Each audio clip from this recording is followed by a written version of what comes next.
আমাদের আলোচনার বিষয় মানুষ হবার সাধনা করতে হয়।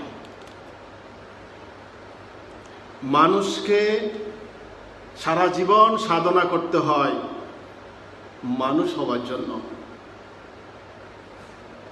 একজন শিক্ষার্থী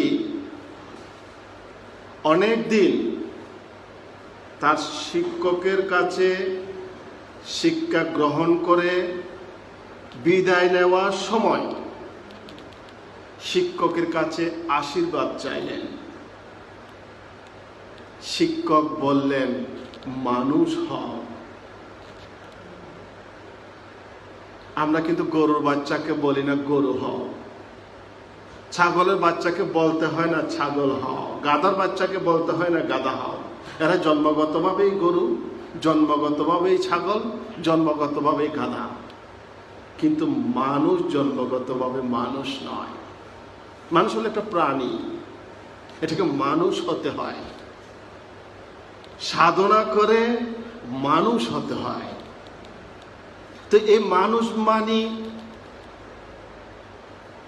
বিশ্ববিদ্যালয়ের সর্বোচ্চ ডিগ্রি নয়। মানুষ হওয়া মানে অনেক বড় চাকরি করা নয়। মানুষ হওয়া মানে অনেক জনপ্রিয় হওয়া নয়, অনেক অর্থ সম্পদের মালিক হওয়া নয়। মানুষ হলো মনুষ্যত্ব গুণ সম্পন্ন মানবিক হওয়া। যদি মানুষের মনুষ্যত্ব না থাকে, মানবিক গুণ না থাকে, তার হাত পা চক্ষু কর্ণ নাসিকা থাকলেও তার পক্ষে মানুষ হওয়া অসম্ভব। আমরা যদি দেখি হিটলার অনেক ক্ষমতাশালী ছিলেন,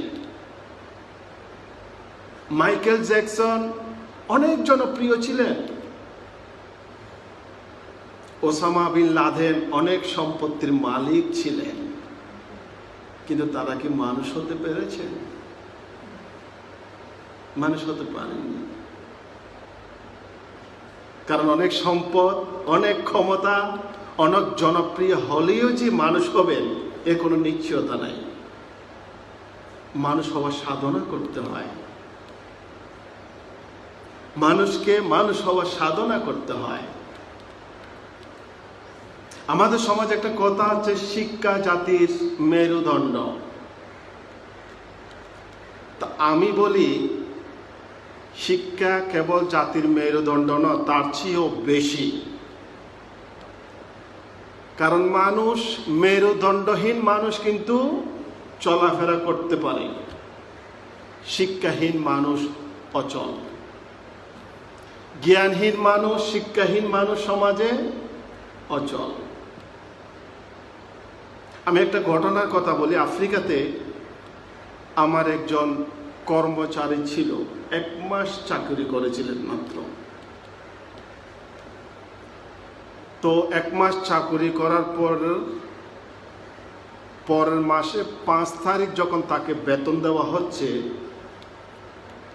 সে বলল, আমাকে কি প্রতি মাসে 5 তারিখ বেতন দেওয়া হবে?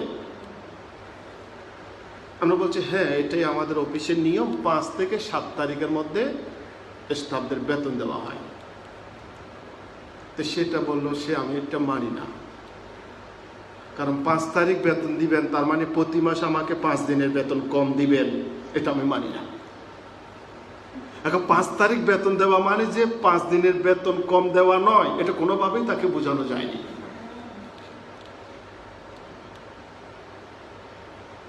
সে বেতন নেওয়ার পর দিন থেকে আর আসেনি কাজে। তো এই যে জ্ঞানহীন মানুষ সমাজে অচল, খুবই অচল। তো মহাত্মা গান্ধী এক জায়গায় বলেছিলেন, জ্ঞানহীন শিক্ষা, নীতিহীন রাজনীতি, শ্রমহীন অর্থ আর মানবতাহীন ধর্ম মানুষকে মানুষ হতে দেয় না। জ্ঞানহীন শিক্ষা, শিক্ষার মূল লক্ষ্য হচ্ছে মানুষকে চিন্তাশীল করা,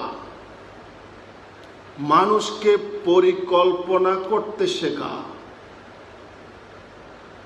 এবং পরিকল্পনা বাস্তবায়ন করতে শেখার লক্ষ্যই হচ্ছে শিক্ষা।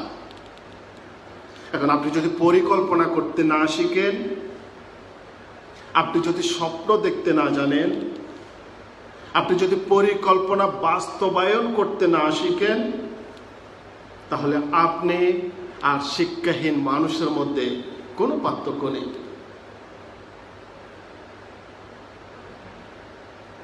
শিক্ষিত মানুষ অর্থাৎ জ্ঞানী মানুষ, তাদের কোনো ব্যর্থতা নেই। শিক্ষিত মানুষ যদি হেরে যায়, সে ওইখান থেকে শিখে।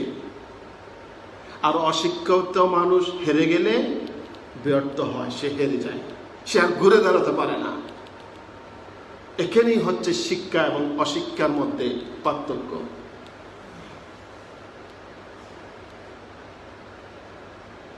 নীতিহীন রাজনীতি, এখন তো বলা হচ্ছে রাজনীতি হচ্ছে সবচেয়ে লাভজনক ব্যবসা। তো রাজনীতি যদি ব্যবসা হয়, তাহলে সাধারণ মানুষের কি অবস্থা হয় বুঝতেই পারেন। তবে এটা ঠিক, আমরা যতই সমালোচনা করি না কেন রাজনীতিবিদদের বিরুদ্ধে, কিন্তু দেশের মানুষের আর্থসামাজিক উন্নয়নের পেছনে মূল ভূমিকাটা কিন্তু রাজনীতিবিদদের। বহু ত্যাগী রাজনীতিবিদ আছেন এখনো, তারা দিন রাত পরিশ্রম করে মানুষের জীবন মান উন্নয়নের জন্য অবিরাম কাজ করছেন। এই জন্যই কিন্তু সমাজ এখনো উন্নতি হচ্ছে, মানুষ এখনো সমাজে টিকে আছে। সমাজের শিক্ষা কিরকম হবে, ধর্ম কিরকম থাকবে, হ্যাঁ, সংস্কৃতি চর্চা কিরকম হবে, অর্থনৈতিক অবস্থা কিরকম হবে, এটা সম্পূর্ণ নির্ভর করছে কিন্তু রাজনীতিবিদের উপর। যোগ্য ত্যাগী দক্ষ রাজনীতিবিদরা যেভাবে মানুষের কল্যাণ করে যাচ্ছেন, ঠিক তেমনি ভাবে অযোগ্য স্বার্থপর দুর্নীতিবাজ রাজনীতিবিদরা কিন্তু সমাজের উই পোকার মতো ক্ষতি করছে। আমি ভারতের একটি গ্রামের একটি ঘটনার কথা বলি। ওইখানে পার্লামেন্ট নির্বাচনে এক রাজনীতিবিদ ভোটারদেরকে প্রতিশ্রুতি দিলেন, এইবার যদি আমি নির্বাচিত হই, আমি এলাকার শান্তি শৃঙ্খলা বজায় রাখব, আইন শৃঙ্খলা বজায় রাখব, সুশাসন প্রতিষ্ঠা করব এবং বেকার মানুষের কর্মসংস্থান করব। তো এলাকাবাসী তাকে বিপুল ভোটে নির্বাচিত করলেন। নির্বাচনের পর এক বৃদ্ধ ভোটার তিনি এমপি সাহেবের সাথে দেখা করতে চেষ্টা করলেন। বারে বারে 3 বার চেষ্টা করেও সে এমপি সাহেবের সাথে দেখা করতে পারেনি। বলা হচ্ছে একবার সে মিটিংয়ে আছে, আর একবার বলা হচ্ছে সে ব্যস্ত আছে কাজে, আর একবার বলা হচ্ছে সে বিদেশে গেছে। তো বৃদ্ধ হতাশ হয়ে গেলেন। এমপি সাহেব প্রতিশ্রুতি দিয়েছিলেন বেকারদের চাকরি দিবে, আমার যুবতী মহিলাটা, শিক্ষিত মহিলাটা বেকার, যদি একটা কাজের সন্ধান হতো, আমাদের পরিবারের আর্থিক অবস্থার উন্নতি হতো। তো হতাশ বৃদ্ধ। ওইদিকে তার যুবতী মেয়েটি টিউশনি করে, সন্ধ্যার পর বাড়ি ফেরার পথে এলাকার বখাটেদের হাতে নির্যাতিত হয়। এখন নির্যাতিত হওয়ার পরে থানায় গেলেন অভিযোগ করতে, মামলা করতে। দারোগা সাহেব চোখ রাঙিয়ে বলল, যুবতী মেয়ে, সন্ধ্যার পর একা একা চলাফেরা করো, আবার অভিযোগ করতে আসছো। সামনে থেকে সতর্ক থাকবে, যাও। যুবতী মেয়ে থানায় সহযোগিতা না পেয়ে বাড়িতে চলে আসলো। বৃদ্ধ বাবা সিদ্ধান্ত নিলেন, না, এভাবে তো হওয়া যায় না, হ্যাঁ, এর প্রতিবাদ হওয়া উচিত, এর বিচার চাই। তিনি কোর্টে গিয়ে মামলা করে দিলেন। কোর্টে মামলা করলেন, 1 মিছিল, 2 মিছিল, 3 মিছিল, 4 মিছিল, 5 মিছিল যায়, আসামিরা গ্রেফতার হয় না। ওইদিকে আসামিরা বারবার হুমকি দিচ্ছে, তোমরা মামলা তুলে নাও, না হলে আরো বড় ধরনের ঘটনা ঘটবে। এখন এই কথা যখন উকিল সাহেবকে বলতে গেল, উকিল সাহেব নথিপত্র উল্টিয়ে বলল, বাবু, আপনার মামলার চার্জশিট তো খুব দুর্বল, তদন্তকারী কর্মকর্তাকে কিছু না দিলে তো মামলা টিকবে না। এখন ওইদিকে সন্ত্রাসীদের হুমকি দামকি, কোর্টের হয়রানি, উকিলের অনৈতিক আবদার, এসব সহ্য করতে না পেরে বৃদ্ধ ভাবলেন, না, এই সমাজ বসবাস অযোগ্য হয়ে গেছে, এখানে বসবাস করা যাবে না। এমন একটা জায়গায় চলে যেতে হবে যেখানে মানুষ মানুষের সাথে প্রতারণা করে না, মানুষ মানুষকে মিথ্যা বলে না, ভুল প্রতিশ্রুতি দেয় না, সুখ আছে, শান্তি আছে। বাবুরে না খাইয়া থাকবো, তারপরেও একটা সুন্দর পরিবেশে গিয়ে বসবাস করাটাই উত্তম। তো বৃদ্ধ একটি সুন্দর পরিবেশের জন্য ঘর থেকে বেরিয়ে গেলেন। কয়েকদিন যাওয়ার পর হঠাৎ সে একটি গ্রাম দেখতে পেলেন।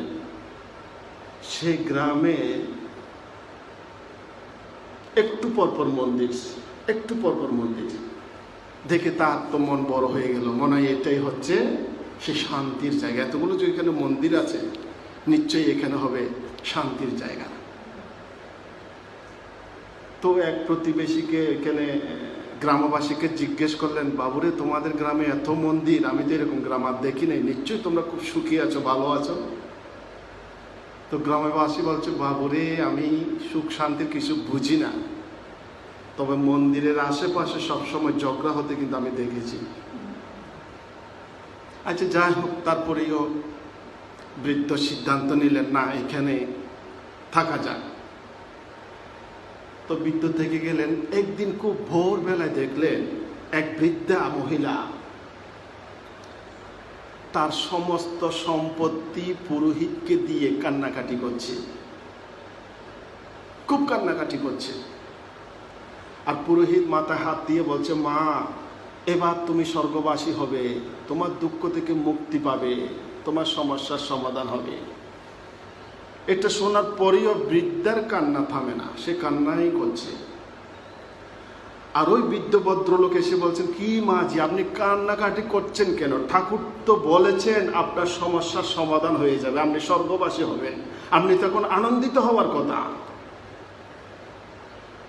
বৃদ্ধা আরো জোরে কান্নাকাটি করে বলল, আমাকে আগের ঠাকুরও সেই একই কথা বলেছিলেন।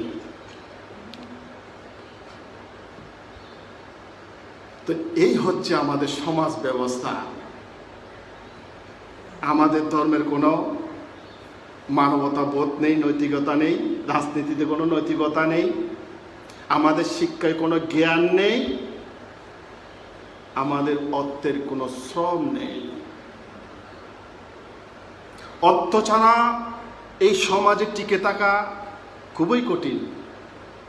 অর্থ প্রয়োজন আছে, মানুষকে টিকে থাকতে হলে, জীবন জীবিকা রক্ষা করতে হলে অর্থের প্রয়োজন আছে। আর এই অর্থ যদি হয় শ্রমহীন, তখন সেই অর্থ হয় অনর্থের মূল। সেই অর্থ দিয়ে সাত শিকদারের মতো মানুষ জেগে উঠে, সারা এলাকা কি করে ফেলে, সারা এলাকা তছনছ করে ফেলে, অশান্তির নগরীতে পরিণত করে তোলে। এবং সেই শ্রমহীন অর্থ দিয়ে কানাডায় বেগম বাড়ি, বেগম গ্রাম না গ্রাম, বেগম, হ্যাঁ বেগম পাড়া গড়ে ওঠে। এই যে দুর্নীতির টাকা, শ্রমহীন টাকা, আসলে মানুষের কোনো কল্যাণই আসে না।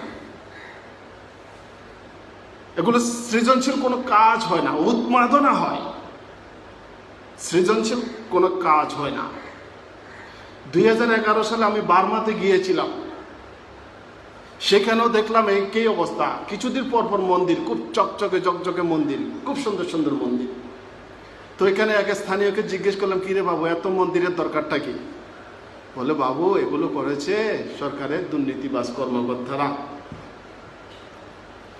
ওরা এটা করেছে পূর্ণ হওয়ার জন্য, সুনাম অর্জন করার জন্য। তাহলে এগুলো দিয়ে শিক্ষা প্রতিষ্ঠান করা যেত, কারখানা করা যেত। বলছেন না, তারা সেগুলো করবে না, কারণ মানুষ শিক্ষিত হলে তো তারা দুর্নীতি করতে পারবে না। আসলে দেখেছি মায়ানমার আমাদের বাংলাদেশ থেকে অনেক বড় দেশ, জনসংখ্যা কম এবং তাদের প্রচুর প্রাকৃতিক সম্পদ আছে, এরপরেও তাদের জীবনমান আমাদের চেয়েও অনেক নিম্নমানের,